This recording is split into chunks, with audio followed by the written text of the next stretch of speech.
The bill we're talking about today is the Office of Inspector General. Basically, the idea is to have this new statewide office that could investigate fraud across Minnesota's state government. But we've already seen so far early in this legislative session, it's failed to advance twice out of a House committee as the parties are quibbling over the details and the structure of the office. Last spring, the Senate passed a bill with broad bipartisan support to establish a statewide Office of Inspector General that would investigate fraud across state government.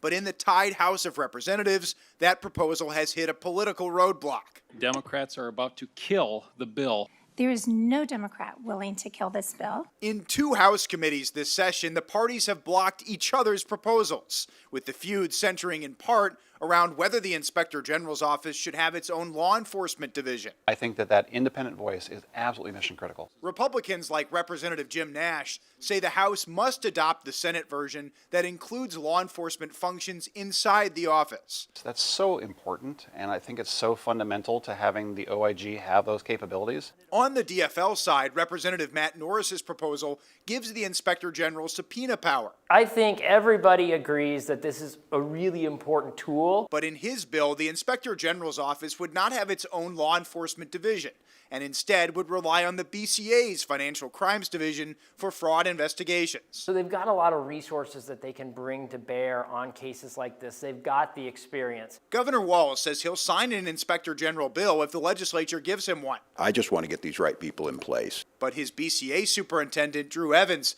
has made clear his preference for the House DFL version of the bill. The Inspector General has to work very closely with an organization like the BCA to ensure there's not redundancy.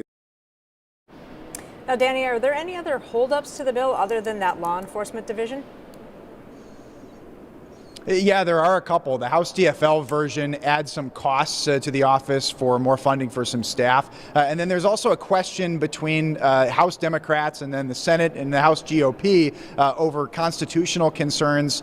Some Democrats in the House feel that the way the governor would appoint this Inspector General would need to have specific language. Very complicated stuff that really gets into those details, but both parties are hoping to find a solution this session.